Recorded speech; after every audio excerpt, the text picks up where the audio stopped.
You can turn your camera off, Melinda. Nice to see you, though. Yeah, Matt, I don't know if you're able to control that, but you can, um, yeah, manage that if you'd like.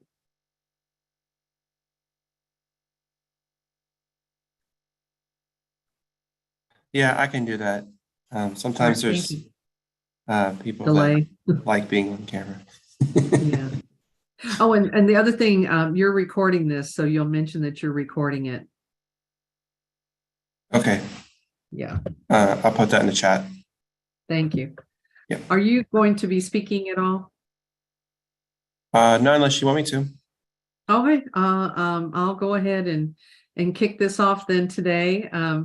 I'll get started with saying that we have a new program director, and that's Matt Stubinis. Is that how you pronounce it, Matt? Close enough. All right.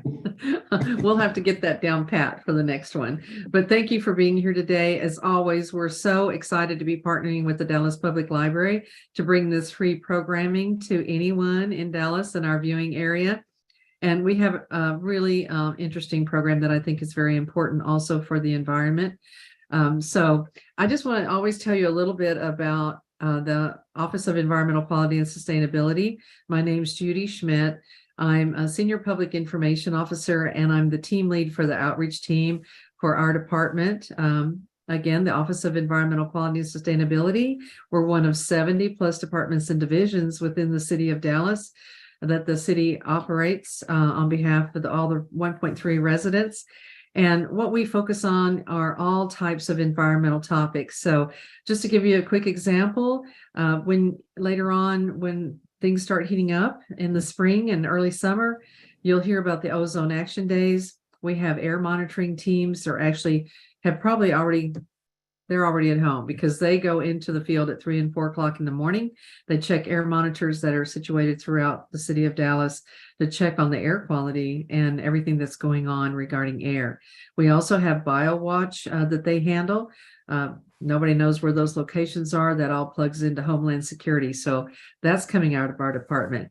We also have, with all the construction sites, we have a stormwater compliance team, and that team goes out and talks to all those construction site operators to make sure all the storm drains are covered, that they're not using those storm drains to throw concrete, construction debris, anything except clean water should be going in those storm drains. And it's so critical because those 67,000 plus drains that are here in the city are all connected to a nearby creek, stream, pond, or some of them go directly into the Trinity River.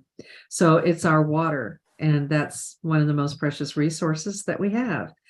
So we work on that. We also work on urban agriculture.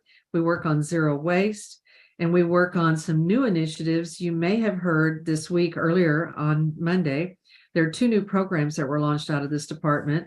The Whole Home Program, it's a weatherization program, and then also Green Job Skills that goes along with that, trying to get contractors and other technicians to learn more about how to install not just green features into the home, such as solar, but also to help them with weatherization skills. All that's so important to take care of our environment.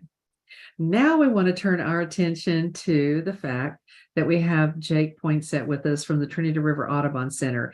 And he is always so welcome, and we're so glad that he joins us. Well, he'll be sharing with us something that's very important, and it's the backyard bird count. And I don't know about all of you, but when we had the ice last week, I had some really interesting visitors to my feeders. I had pine siskins, which I'm always so pleased to see them and welcome them. And I also had the dark-eyed juncos, I believe that's how it's pronounced, from Canada. There was a whole little clutch of them, and they were so delightful to watch. And there was a type of, I want to say it was a different kind of a blackbird, but it wasn't a grackle, and it wasn't so it was maybe Jake, but it was, and there was a whole flock of them, and they would come. And of course, there were the usual wonderful visitors, the blue jays, the doves, the sparrows, and the cardinals. So I had just a fun time and a busy feeders. So Jake has been with the Trinity River Audubon Center for over 2 years. He's the program manager, one of the education or the top program manager. And so I'm so pleased to hand this program over to him now. And he's going to tell us about this. Is it national or international, the bird count? It is now international. It's worldwide. It's international, right? Mhm. Yeah. So, and we're all going to participate. I encourage all of us to do that. And with Jake, I'm going to hand it over to you. Thank you. Awesome. Thank you so much. I'm going to share my screen here. Wonderful.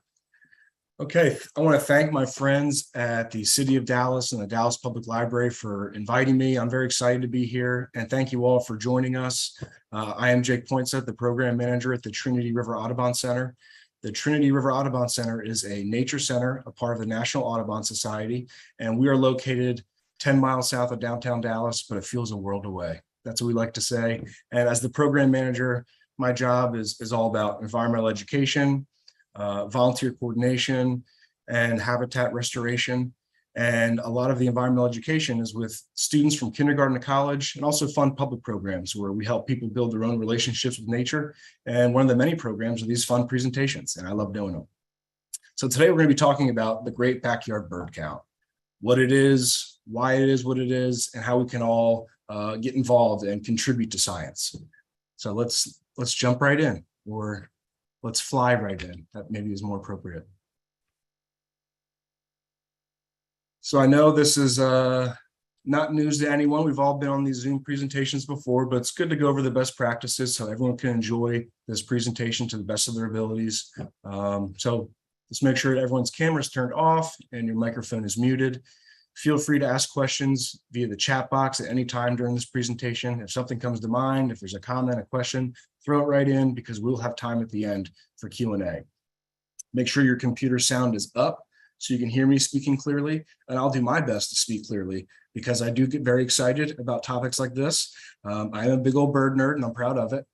And also make sure that your computer's video is on because each slide will have some beautiful photography by some wonderful photographers out there that capture birds in their habitat. And I'll take a moment to talk about each picture. Like this one right here, this is a swamp sparrow. It is one of our wintering residents here in North Texas, and it's one of my favorites. I'm very passionate about sparrows. They don't get the love that they deserve. Everybody sees just this little brown bird, but they're so diverse and there's so many different species we would find. And the swamp sparrow is actually very unique because it occupies a specific niche that other sparrows do not.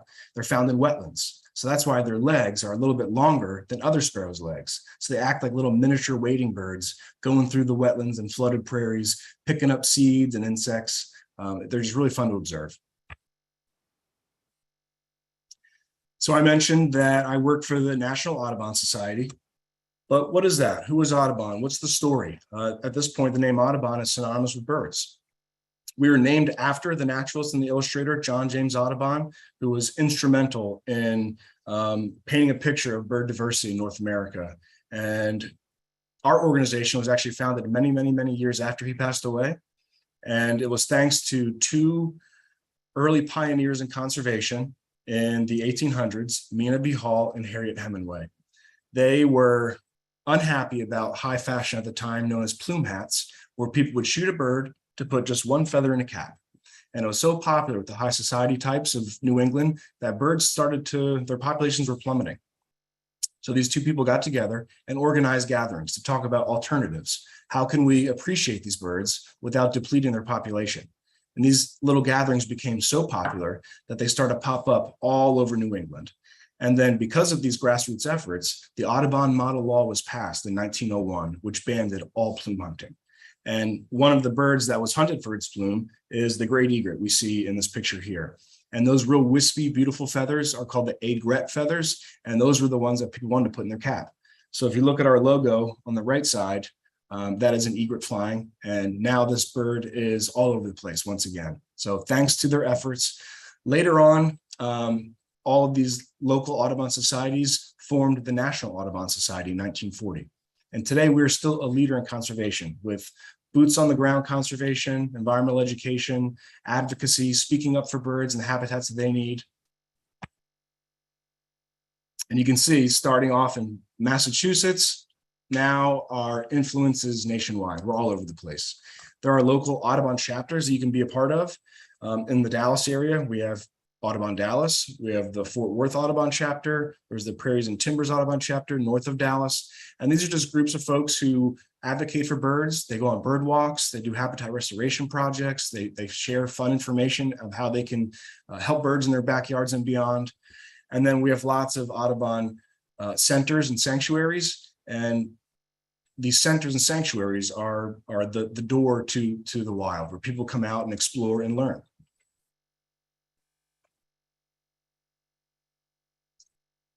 And you can see in a localized map of Audubon's presence in Texas. This year is actually our 100th anniversary for our presence on the coast. We have lots of barrier islands that we manage for nesting birds and for migratory species. And as you can see, we have 3 centers in Texas. There's the Trinity River Audubon Center in Dallas, where I work, our friends at Dogwood Canyon Audubon Center in Cedar Hill, and our friends at Mitchell Lake Audubon Center in San Antonio. So I invite you, if you're ever nearby, come visit us, go to Dogwood and Cedar Hill, Mitchell Lake and San Antonio. All of them are special in their own way. But we're here to talk about the GBBC, the Great Backyard Bird Count. And a bird that we're all seeing right now in North Texas is the American robin. And it's kind of cool to see the American robin at this point, because growing up, I'm from New Jersey. And when the robins would arrive, it was like the sign of spring. Spring is here. But now I live in Texas, and when they arrive, it's like, okay, now winter's here. So a great example of this bird is just, it's connecting all these places because it's a migratory species that is just able to go from one place to the other. No passport needed, no need to stop at TSA, just flying free. So it's important during the Great Backyard Bird Count to see all of these species. But what is it? It's something that takes place in backyards and beyond. It was originally launched in 1998 in joint partnership with the Cornell Lab of Ornithology in New York and the National Audubon Society. And it's actually the first online community science project. So that means all of the data collected is done online. There's ways you can do it online that we'll talk about later on. But because of this, it's free, it's fun, and it's easy. Anyone can do it. And the fact that it is this free project where everyone can participate, it started to go global. So it originated in North America, and then eventually Birds Canada, an organization, wanted to collect their data from Canada as well, so they joined. And now everywhere in the world, people are contributing to the Great Backyard Bird Count. There's checklists that show up from India, from Mexico, from China, from the United States, from Nicaragua. Everyone is invited to contribute to science. Because being a community science project, you don't have to be a naturalist or an ornithologist or a habitat manager. Anyone can do it. And there's 4 days in February where it takes place. This year, it starts Friday the 17th and goes until Monday the 20th. And again, you can count anywhere you're able to. It doesn't need to be your backyard. If you don't have a backyard, you can go to your local county park. You can go to a friend's house. You can come to the Audubon Center or a state park, anywhere at all. As long as you're birding within that time frame, you're contributing to science.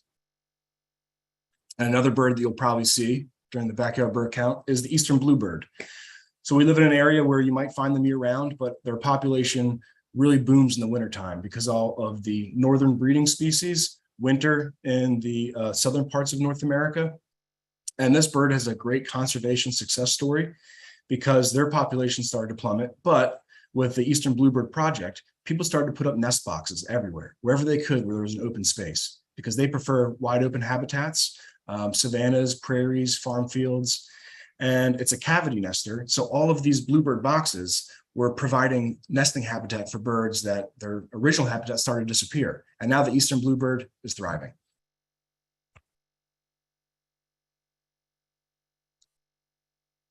So I mentioned that it's something that anyone and everyone can do, and it's important to collect this data, but how is the data used? Why is it important to do it? It's actually the largest instantaneous snapshot of bird populations in the world. Roughly 300,000 participants each year during the Great Backyard Bird Count. And that's important to note because ornithologists, naturalists, habitat managers, they can't be everywhere at once. And the birds really are everywhere. So by participating, you are a crucial part of a science initiative for people to understand populations and trends of birds, Are certain species plummeting in their population, and why? Or are some species really booming in a certain year? A great example is this picture right here, the pine siskin.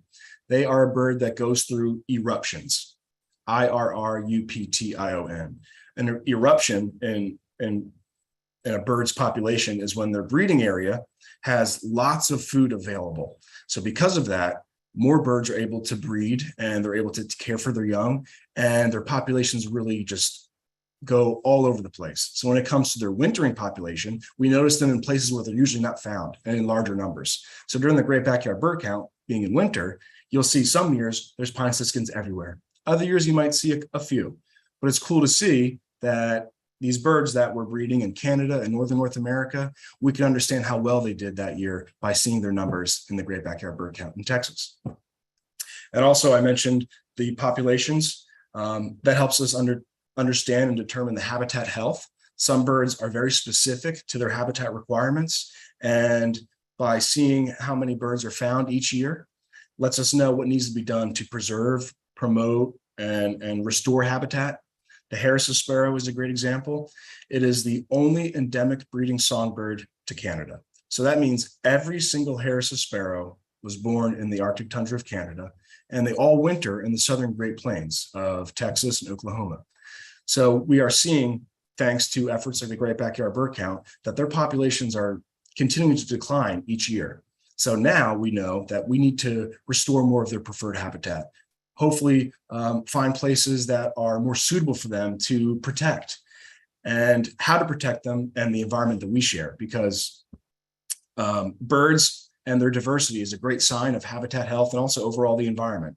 They are wonderful indicator species. So if you protect birds, you end up protecting all the other organisms that are associated with their habitat, because we are also included in that. And a little saying we like to say with Audubon is, where birds thrive, people prosper, because birds rely on clean air.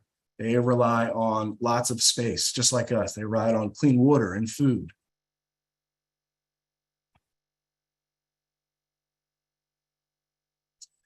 So the Great Backyard Bird Count, it does take place in the winter. And I've been asked a few times, what's the difference though? Because we also have the Christmas Bird Count, which takes place in winter. And there's lots of other fun surveys that people can contribute to and participate in. Well, the difference is the Christmas Bird Count is always between December 14th and January 5th each year. There are designated circles and routes that you can participate in. So it's not just anywhere like the Great Backyard Bird Count. And there's a specific online database that a compiler, someone who is organizing the efforts of the birders to go and collect data, they need to upload onto a specific database. So if you're interested in participating in the Christmas Bird Count, you look for your local circle, reach out to the compiler, and see if they need help that year. It's a full day of birding. It's lots of fun. I'm the compiler for the South Dallas Circle, and each year we get 140 to 145 species of bird, and in one large effort. The Great Backyard Bird Count, again, 4 days in February this year, from the 17th to the 20th, and that can be anywhere and anyone. You don't have to reach out to a compiler. It doesn't need to be a designated circle. It could be in your backyard, your local county park, wherever you want to go. And then another fun project for folks to contribute to science with is our Global Big Days. There's one in May and one in October, designed to be during spring and fall migration. And it's just a way that everyone goes out and birds as much as they can on one day. And all of those checklists are submitted via eBird. This is a cool picture. We have our female northern cardinal kind of just eyeing up this white-throated sparrow. Like, what are you doing? You know, the food is scarce in the snow. So how about you move on over? So the northern cardinal is a year-round resident, and the white-throated sparrow is one of our winter residents, but both will be found during the Great Backyard Bird Count. The white-throated sparrow has a beautiful call, and a lot of times with birding, people use mnemonics to recognize a bird's call, to help us identify it and remember it.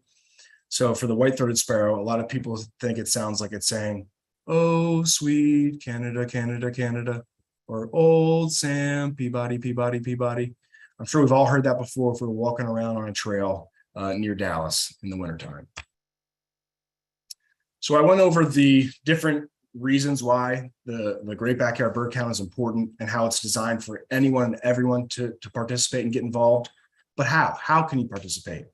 But before we get into that, I want to talk about this bird. It's one of my favorite owls, the burrowing owl. There are year-round residents in the Panhandle in certain parts of Texas and the Great Plains. But every now and again, we'll get wintering species in where we are in Texas. And although I wish I took this picture, I did not. Shout out to Andy Long. But it reminds me of a story where I did go look for a wintering burrowing owl that I found on eBird. A friend and I went out to go find it near Waco. And we were walking up and down everywhere looking for this bird. And we're like, there's no way we're going to see it. This is a humongous pasture. After about an hour of walking around, we walked back to our car and the burrowing owl was across the street staring at us the entire time. He was probably thinking, what are these people doing? I'm over here. They're on the wrong side of the road. And he's looking at it just like that. So the rules and regulations for the Great Backyard Bird Count. You have to pick a spot to watch birds. Again, it could be at your bird feeder. It could be at a friend's house, grandma, grandpa's house, a local park, your favorite Audubon center. And it needs to be within the timeline of the 17th to the 20th of February. And you have to bird for at least 15 minutes. I know it's a lot, but you know, we could bird all day long if you'd like. And it could be more than once during the 17th to 20th time frame. It just needs to be at least 15 minutes within those days.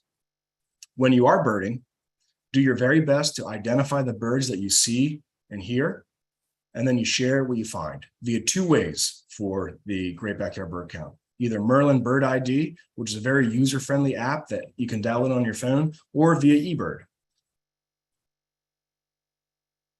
The yellow-bellied sapsucker right here is a migratory woodpecker that we will find around here. And oftentimes we'll see that the signs that they leave behind. So being a sapsucker, it's a type of woodpecker that drills like sap wells into a tree, and they always have lines of holes in a tree. And they lap up a little bit of the sap that appears and they fly away. And then when they come back, they have this wonderful bug buffet just ready for them, because all the insects that are still around are going up to the tree to also eat the sap. So this bird is making its own food source. Pretty smart. So Merlin Bird ID. It is a free bird guide app. You can download on your phone. If it's a iPhone, Samsung, doesn't matter. And there are different packages that you can download onto your phone. You can do all of North America, or you can do a specific one to just Texas and Oklahoma. If you're going to go on vacation to Mexico, you can download the Mexico bird package. You create a free account, which is with the Cornell Lab of Ornithology, one of the organizations that helped create the Great Backyard Bird Count. And this app actually helps you identify birds by both sight and by call. So let's say you're sitting at your backyard bird feeder and you have a bird show up that you've never seen before. You'd love to figure out what it was. You take out your app and you start Bird ID, that button right there. It will ask you questions along the way to help narrow down your species that you're looking at. Questions like, how big was it? And it'll give you comparisons. Was it sparrow size, robin size, crow size? What were the colors involved with the bird that you saw? You can pick multiple colors. What time of year it was. Normally that just auto-populates on your phone. Also your location. If you have your GPS location on, it'll auto-populate. And it'll eventually have a list of all the different birds it might be. So then it's easier for you to narrow it down, and you click on the bird and that was the bird you got. It also has a feature where you can identify by call, which is fairly new and very, very awesome. We have some volunteers at the Audubon Center who are a little hard of hearing, and they've told me how much this has just changed their life in the birding world. Where now, instead of having to hear the bird that is a little difficult to pick up, they hold their phone with the microphone option up, and it will make a list of all the birds that are calling. So really, really cool. When you click on it, it'll call back so you can narrow it down. Oh, that was the bird I was listening to. So either you find it via sight or by call, you save your findings on the app, and you can share it through the Great Backyard Bird Count right through the app. So right then and there, you're now contributing to science. Another way, and a little more involved, is via eBird, also with the Cornell Lab of Ornithology. So if you make an account, it's the same account that you did for Merlin Bird ID. It's the same way. And you'll be able to create a checklist, which is much more detailed than Merlin. So it'll ask you all the different species that you found, and it'll ask how many of each species. and it'll have questions about how long you've birded. If you have your GPS location on, it'll track your steps. So if you're walking a trail and you go for multiple miles, it'll let you know how long you've walked and how much ground you've covered while you're birding. At the very end, you stop your birding trip and you start to enter in all the species that you find. It will ask you more details. So when you have your checklist, you can link it to a specific location. If you're at the Audubon Center, you just type in Trinity River Audubon Center and it'll pop up with all the other people who've uploaded checklists here. If you're birding at your house and you don't want to advertise your address, you don't have to. You just have a specific area. I'll also keep it to yourself, not share. But there's different checklist types. Was that stationary? Were you walking? Were you driving? And also ask you what your group size was. So eBird is a tool that all different land management agencies and naturalists and habitat managers use to understand the health of these bird populations. So it's something that people use year round, and it's really important data for all those other surveys that I mentioned before, not just the Great Backyard Bird Count, but the Christmas bird count, the global big days. And as a bird nerd, someone who likes to do this as a hobby, not just for work, it's fun to go on eBird and see where the rare birds were found, or what was a really cool species I've been looking for that was found recently in my area. Where am I going to go on vacation next? And is there some cool spots to go birding there? So you can explore all these different hotspots on the app and also on your desktop. There's a really user-friendly website too. A really neat way for you to see all of your data at work and all other 300,000 folks each year who help with the Great Backyard Bird Count is via the Audubon Migration Explorer. This is a brand new function, a brand new feature to the Audubon website, where they are collecting all this information from habitat managers, from ornithologists, from different surveys like the Great Backyard Bird Count, and you can see the journeys made by over 400 migratory species of bird. So it's kind of cool to see that perhaps this American kestrel that you're looking at near Dallas is actually spending its summers all the way in Canada. Birds are a great way for us to connect our communities. They are able to go from one place to the other, and it's just a fun story to know that, wow, this bird has traveled so far, and now I'm looking at it through my binoculars. And seeing all of the bird diversity in one area is a beautiful thing, because diversity is one of the most important parts of the community, and understanding the health of our biological communities. Multiple species of birds sharing habitats is just a really cool thing. The American kestrel is a species that we'll find in the winter in more abundance, even though we do find them year-round in certain parts of North Texas. But fun fact about them, they are the smallest falcon in North America, and they have those black markings around their eyes because the habitats that they prefer are open prairies and savannas. So they're perched on the highest part of the prairie, looking into the sun for potential food. So just like a football player that has like the face paint under their eyes so they don't get blinded, it's already built into their feathers. Now, the wintering American kestrels that are here, it's kind of fun to see that the females get preference to habitat, and they're extremely territorial. So the females who end up in Texas first, because they've molted their feathers first, they're already ready to migrate. As soon as a male shows up, she kicks him out. She says, nope, I'll see you in Canada in the summertime. I want nothing to do with you right now. This is my prairie. This is my food. We'll talk in a few months. So the female kestrels get prime habitat picking first.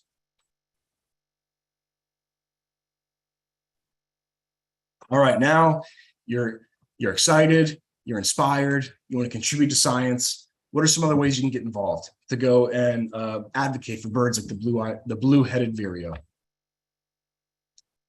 When you are birding for the Great Backyard Bird Count, or in any other way to go birding, if it's on your own or with some friends, just on a Saturday, field guides are your best friend in the field. We mentioned some of the apps that are very user-friendly and just right in your pocket at all times. But if you're old school like I am, and you like to have just in-print field guide somewhere nearby, these are some really great options. I love my Sibley field guide.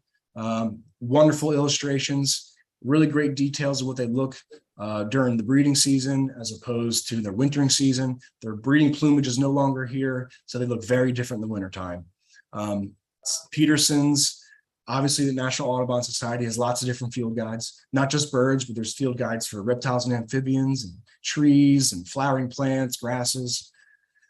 And then if you're interested in what binoculars are best, Audubon has a website on their website, audubon.org/gear/binocular guide. there's a step-by-step what is what for binoculars. Some that are more bang for your buck. Some are if you got some money that you'd like to really spend on a great pair of binoculars with really heavy duty glass. They got a list for that. I personally love my Nikon Monarchs. They are not that expensive and the glass is really great. And I also love my Leupolds, my Alpines. So everyone has different binocular preferences and also the magnification. So on the website, it goes over what type of magnification is best for what type of birds you're viewing. If you're looking for warblers that are pretty up close and personal, maybe 8x42 would be the best.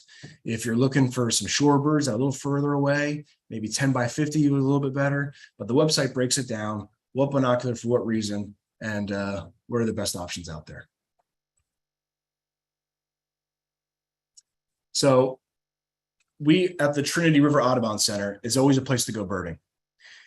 We have our nature center. It's 120 acres with 5 miles of trail. And we're actually in the 6,000 acre Great Trinity Forest right here in Dallas. It is actually the largest urban bottomland hardwood forest in the country, which is something to be really proud of that we have here in our city. And within this Great Trinity Forest, on a larger scale, we are in the Blackland Prairie, but in the Great Trinity Forest, we have different plant communities of prairies and wetlands and forests. And because of this, we have lots of diversity of lots of different animals. So it's a great place to go birding. And our story is very unique. This was actually at one point in time, the largest illegal dump site in Texas history. So understanding that, how neglected and disrespected this property was, and now this is beautiful wildlife refuge, it's a great story that if you give nature a chance to thrive, it will come back. And it's all because of our local community who was sick and tired of being the trash can for the rest of the city. So because of them and their efforts, our community was able to create this Audubon Center. We lead bird walks every third Saturday of the month. Our monthly bird walk begins at 7:30, but on February 18th, we'll be leading 2 bird walks to have fun during the Great Backyard Bird Count. And the second one will be at 9 a.m. And this one will be a short walk at 9 a.m. Then afterwards, we're all going to sit around the bird feeder and identify your common backyard species together. If you'd like to do more fun bird events and activities, we have our World Migratory Bird Day going on May 13th. And there will be birding competitions. There will be lots of different exhibitors, like our friends from the city of Dallas. Judy will be there. Lots of different groups out to just talk about nature and how folks can get involved.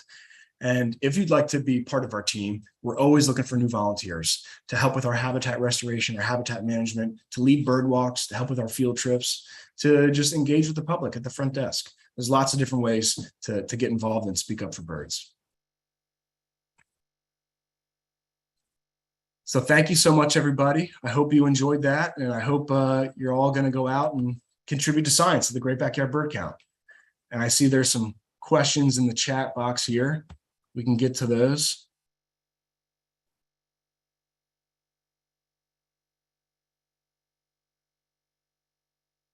Good question. Yeah, this is really great. It's always makes me so excited. And, as you mentioned, the birds are so important because they're such a good indicator of what's going on in the habitat. So, and also you can really see how it all ties together. I mean, 450 bird species coming through this flyway and, coming through this huge urban environment, following the river, following the Great Trinity Forest, and to different places, south and north. It's just amazing. It really is. It is. And, Dallas is a bird city, thanks to all the efforts of multiple organizations who are doing their best to make it bird friendly. And it's something to be proud of. And what better way to celebrate the fact we're a bird city by doing the Great Backyard Bird Count. Exactly. I mean, we're Tree City USA, I think 15 years, and Bird City USA now, what, 2 or 3 years? Yep. Going on 3 years. Yeah, going on 3 years. It's so exciting to think about that. Dallas, an inland city, so locked in with concrete and glass, and yet we have all this wild space to enjoy. And, if you haven't been out to the Audubon Center, please go, because it is like taking a break and going into a whole different world. It's very restorative, and it's just it's an amazing place. So we love it. Yeah.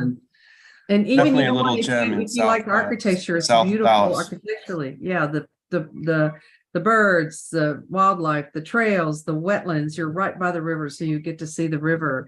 in its natural meandering state. So many things. And then of course, if you say, oh, I don't really like all that, but my spouse likes it or my best friend likes it. Well, maybe you like architecture because the architecture is really beautiful as well. It's a LEED Gold building. There's so many wonderful things about it, just on and on. For Not to sure. mention all the courses and the programs. Yeah. Yeah, it's a great place. And the birds. One of the questions was, if I can hear a bird but can't see it, should I still report it? And great question, yes. That still counts. And a lot of these birds prefer to skulk and hang out in the brambles, and they don't want to be found. But you listening and identifying it, thanks to the app or your prior knowledge, that totally counts for sure.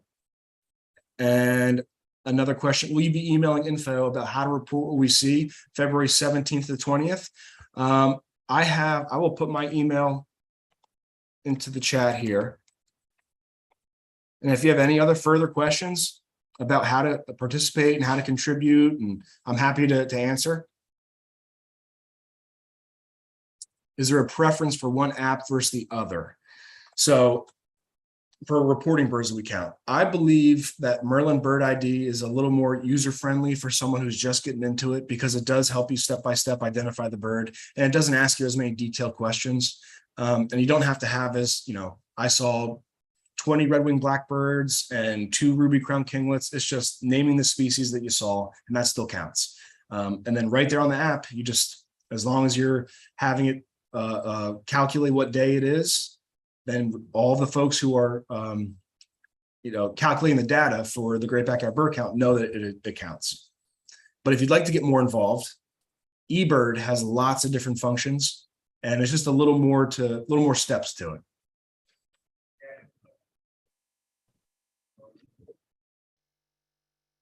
Also, field guide wise on your phone, Audubon has a bird guide app as well. You can download the Audubon bird guide app, and it's just like the Audubon field guide in print, but on your phone. And it is something that can help you save your life list, and it'll save what day you saw that bird, where it was. And if you ever go back and think, oh, wow, I've ever seen one of these before. I know I've read about it, but I don't remember. You look on your list, and now every single bird you've ever seen, it's just click on it and it'll let you know you saw on that day. Thank you, Shannon. Go ahead, please. I just have a question. Audubon, he was the naturalist, but he also did all those sketches. Are there still people who participate that do the drawings and the paintings? And there's a local artist out of Fort Worth, 2 of them actually, the Gentling brothers, and they have beautiful, beautiful artwork of birds of Texas in their habitat.